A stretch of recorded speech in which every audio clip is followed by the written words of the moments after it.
सुनील जी, चर्चा में थोड़ी देर से आप जुड़े, लेकिन चर्चा यही थी मेरे कि बीजेपी और समाजवादी पार्टी को ये हिंदू मुस्लिम राजनीति दोनों फायदा पहुंचा रहे हैं, दोनों को ये मुद्दा फायदा पहुंचा रहा है। अब रुद्र जी का कहना है कि सपा और कांग्रेस वोट बैंक की राजनीति में चल रहा है, इसीलिए चेक बांटे गए। चेक तो मुलायम सिंह ने हमेशा जब कभी मुसलमानों की जरूरत पड़ी है तो भिजवाए हैं, जहां जहां दंगे हुए, हिंदुओं को भले ना भिजवाए हो। धन्यवाद पुष्कर जी। ये तो सही है कि भारत भारतीय जनता पार्टी की अपनी राजनीति है, समाजवादी पार्टी की अपनी राजनीति है, कांग्रेस की अपनी राजनीति है जी। हिंदुत्व का एजेंडा भारतीय जनता पार्टी कभी छोड़ने के लिए तैयार हुई नहीं। किसी मौके पर उसने नहीं कहा कि नहीं वो इस एजेंडे से दूर होना चाहती है। भागवत साहब ने जो बयान दिया उसके साथ भी पार्टी खड़ी हुई दिखाई पड़ी। कई तरह की प्रतिक्रियाएं आई। वो संघ तो के अखबार में भी उनके आपने तो देख बयान लिया, छपा। ऑर्गेनाइजर नहीं तैयार हुआ भागवत जी के बयान पे। आप तो मुझसे ज्यादा सीनियर हैं, आज तक कभी ऐसा हुआ है कि जो कभी नहीं हुआ, संचालक बोल दे उसको ऑर्गेनाइजर या 5 जन ठुकरा दे? नहीं, ये कभी नहीं हुआ। तो जो हिंदुत्व का एजेंडा है उससे भारतीय जनता पार्टी संघ के अनुशासित संगठन कोई हटने के लिए तैयार नहीं है, क्योंकि वह उनकी एक बड़ी राजनीतिक ताकत है। उन्होंने इस बिना पर ध्रुवीकरण किया है और उस ध्रुवीकरण की राजनीति से हटने के लिए तैयार नहीं है। इसीलिए आप देखिए कि जब भी चुनाव होता है कोई ना कोई ऐसा मुद्दा खड़ा हो जाएगा जो ध्रुवीकरण को प्रोत्साहित करे। आप 2022 के चुनाव याद कीजिए, उस समय ज्ञानवापी का मसला आया और मथुरा का मसला आ गया। फिर जब 2025 का चुनाव, 27 का चुनाव सामने है तो जौनपुर, संभल, बदायूं, बहराइच तमाम मसले आ गए, उनकी भी चर्चा शुरू हो गई। और दूसरी चीज ये है कि अब भारतीय जनता पार्टी कहती क्या है संभल को लेकर के कि हमने न्यायालय के आदेशों का पालन किया, ठीक है, लेकिन न्यायालयों के आदेश इस तरह से उसका पालन किया जाता है। आप क्या प्रशासन की जिम्मेदारी या सरकार की जिम्मेदारी नहीं होती है कि जब कोई भी आदेश का पालन किया जाए उससे किसी भी तरह का जनाक्रोश सामने ना आवे। अगर जनाक्रोश की स्थिति हो तो उसको नियंत्रित किया जाए। आप न्यायालय के आदेश का पालन करते हुए, पालन करने के नाम पर एक जुलूस और एक भीड़ और एक नारे लगाते हुए लोगों की जमात लेके साथ जाएंगे, उसको रोकने का प्रयास नहीं करेंगे। ये न्यायालय के आदेश का पालन तो तरीका नहीं हुआ। और अगर न्यायालय के आदेश में किसी तरह की न्यायिक गड़बड़ी है या कमियां हैं तो क्या उसको लागू करने वाला जिला प्रशासन या सरकार न्यायालय को अवगत नहीं कराता कि साहब ये आदेश तो न्यायालय का है, सर माथे पर। लेकिन चूंकि एक पक्षीय आदेश है, मतलब दूसरे पक्ष को सुने बगैर ये आदेश पारित किया गया है, अगर संभव हो तो दूसरे पक्ष को भी सुन लिया जाए। न्यायालय ने तो कोई पहल नहीं की। सवाल, कई ऐसी चीजें हैं जिसको लेकर के सवाल पैदा होता है कि आखिर न्यायालय की आड़ में, न्यायालय के आदेश को लागू करने के तर्क के आधार पर आपके इस कार्रवाई को कैसे समर्थन दिया जा सकता। अब दूसरी बात रही कि जब अगर आप आक्रामक हिंदुत्व की राजनीति करेंगे तो स्वाभाविक सी बात है कि अल्पसंख्यक आपसे संतुष्ट होगा।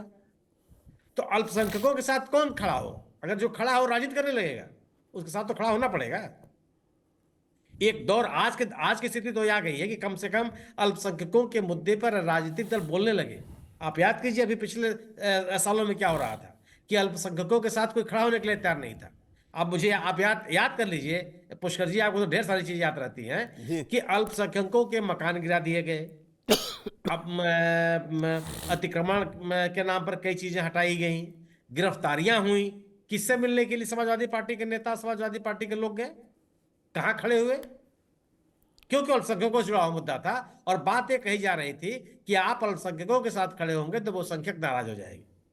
लेकिन अब स्थिति आ गई कि बस अल्पसंख्यकों के साथ खड़े होने की राजनीतिक दलों की व्यवस्था हो गई। वजह कि जो समाजवादी पार्टी ने या इंडिया दल समूह ने एक पिछड़े वर्गों को, दलितों को, अल्पसंख्यकों को जोड़ करके आगे बढ़ाने की राजनीति शुरू की, उसमें उनको लगा कि बहुसंख्यक या पूरे हिंदुत्व के नाम पर भारतीय जनता पार्टी का साथ नहीं मिल सकता। ठीक है। अब अगर आक्रामक हिंदुत्व की राजनीति है तो स्वाभाविक सी बात है कि आपको सामाजिक सशक्तिकरण या सामाजिक न्याय की राजनीति को आगे बढ़ाना होगा। ठीक है। और सामाजिक न्याय के नाम पर, सामाजिक सशक्तिकरण के नाम पर जो पीडीए का फार्मूला समाजवादी पार्टी ने लागू किया, उस राजनीति का ही परिणाम है कि अल्पसंख्यकों के नाम पर बोलने लगे हैं। अदरवाइज आप याद कीजिए, विभिन्न जिलों में समाजवादी पार्टी से लोगों ने अपनी नाराजगी व्यक्त की। को लोग ये कहते हुए पाए गए कि जिन स्थानों पर समाजवादी पार्टी को, समाजवादी पार्टी के नेता अखिलेश यादव को या समाजवादी पार्टी के अन्य नेताओं को खड़ा होना चाहिए था, वो नहीं खड़े हुए। आप इतने आप रामपुर की घटना याद कीजिए। रामपुर के उपचुनाव में जिस तरीके की शिकायतें सामने आई, उन शिकायतों का प्रतिकार करते हुए समाजवादी पार्टी कहीं दिखाई पड़ी आपको? जिस आक्रामकता के साथ लोगों के साथ खड़ा होना चाहिए था, जिन शिकायतों को लेकर के निर्वाचन आयोग या निर्वाचन से जुड़े हुए लोगों के साथ खड़ा होना चाहिए था, क्या सरकार खड़ी हुई? समाजवादी पार्टी खड़ी हुई? नहीं खड़ी हुई। लोगों के मन में नाराजगी आई।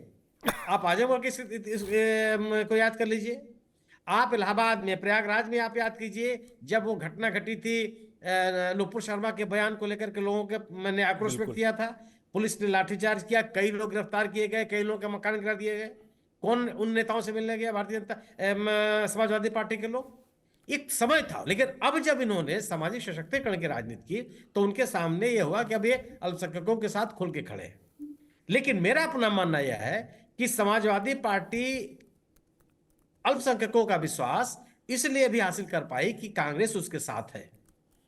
कांग्रेस ने अल्पसंख्यकों को या उन सभी लोगों को जो भारतीय जनता पार्टी की राजनीति से, उनकी योजनाओं से, कार्यक्रम से, सरकार से असंतुष्ट हैं, उन लोगों को यह विश्वास दिलाने में कामयाब रही है कि वह उनके साथ खड़ी है, या वह भारतीय जनता पार्टी के खिलाफ राजनीति के जो कारण है उनके साथ खड़ी है।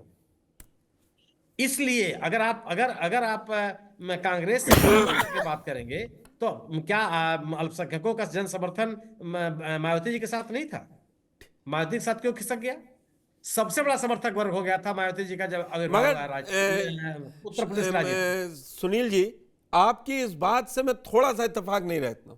वोट जब गिने जाते हैं बाद में, तो दिखता यही है कि मेजर चंक अल्पसंख्यकों का समाजवादी पार्टी के साथ गया उत्तर प्रदेश में 92 के बाद। कोई दो राय नहीं, कोई दो, मैं सहमत हूं आपसे, कोई, लेकिन मैं ये कह रहा हूं कि 2007 उसका अपवाद हो सकता है कि उसमें बड़ी सेंध मायावती ने लगाई थी, लेकिन मैं वही बात कर रहा हूं ना कि मायावती जी ने सेंध लगाई। मैं वही बात कर रहा हूं कि मायावती जी ने सेंध लगाई, लेकिन वह भी स्थिति खत्म हो गई।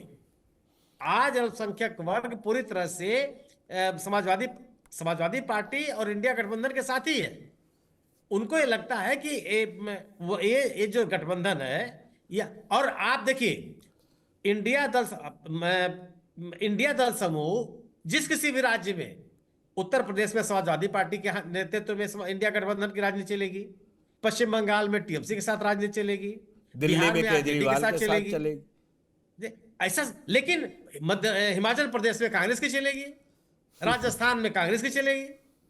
आप समाजवादी पार्टी को अलग करके उत्तर प्रदेश में राजनीति नहीं कर सकते। बिल्कुल ठीक बात है। मैं धर्मेंद्र जी से सवाल का जवाब ले लूं, क्योंकि दोनों मेरे पैनलिस्ट ने सवाल उठाया धर्मेंद्र जी, कि रुद्र जी की बात करें तो उनका कहना है कि ये होड़ है मुस्लिम वोटों के पाने की, और सुनील जी का कहना है कि मुसलमान के साथ और जो नीचे का वोट जुड़ा था वो आपको साथ इसलिए जुड़ा क्योंकि कांग्रेस साथ थी।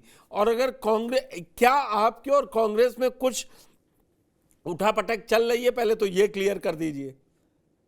देखिए भाई, दोनों सियासी दल हैं, कभी भी कुछ अलग हो सकता है। अब आप दिल्ली में केजरीवाल के साथ है, कांग्रेस वहां अलग लड़ रही है, सीधी सी बात है। देखिए, तो हम बिल्कुल अलग राजनीतिक दल हैं, हमारी प्रतिबद्धताएं अलग हो सकती हैं, लेकिन उत्तर प्रदेश या पूरे देश के अंदर हम इंडिया गठबंधन साथी हैं, और कहीं कोई डिस्प्यूट, विवाद, ऊपर नीचे, अंदर खाने बाहर खाने, कहीं कुछ नहीं। अब रुद्र जी किस तरह से कह रहे थे, अगर मैं कहने पे आ जाऊं, आपने खुद ही कहा और हमारे आदरणीय वरिष्ठ पत्रकार साथी बता ही रहे थे कि मोहन भागवत जी को किनारे कर दिया गया, ऑर्गेनाइजर नहीं छापने को तैयार हुआ। जेपी नड्डा जी ने कहा कि अब भारतीय जनता पार्टी को संघ की जरूरत नहीं है। उत्तर प्रदेश के मुख्यमंत्री को लेकर के केंद्र से रिश्ते लगातार सुर्खियों में रहते हैं, चर्चाओं में रहते हैं, जुबान पर रहता है। गृह मंत्री जी, राष्ट्रीय अध्यक्ष भारतीय जनता पार्टी के, प्रधानमंत्री जी और उत्तर प्रदेश के मुख्यमंत्री के बीच की तल्खियां, तो क्या हम लोग इस पर बहस कर सकते हैं कि संघ भाजपा से अलग होने जा रहा है, या उत्तर प्रदेश के मुख्यमंत्री जी अगला चुनाव योगी मोदी जी के नेतृत्व में नहीं लड़ेंगे? तो ये तो कोरी कल्पना जैसी बातें हो गई, बचकानी बातें हो गई। इस तरह की बातों का न सिर है न पैर है। ये सब चलती रहती है, और इस पर मैं नहीं समझता हूँ किसी विश्लेषक को, किसी वरिष्ठ साथी को इस पर इतनी हल्की बात करनी चाहिए।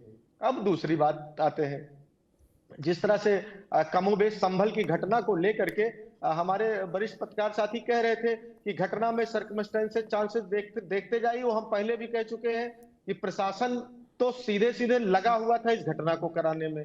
ये सही है कि जिस तरह से न्यायपालिका ने बिना एक पक्ष को सुने, या न्यायपालिका को ये कहिए तथ्यों या प्रशासन का पक्ष हो सकता है गया हो, उन्होंने कहा हो साहब कोई दिक्कत नहीं, हम लोग तैयार बैठे हैं।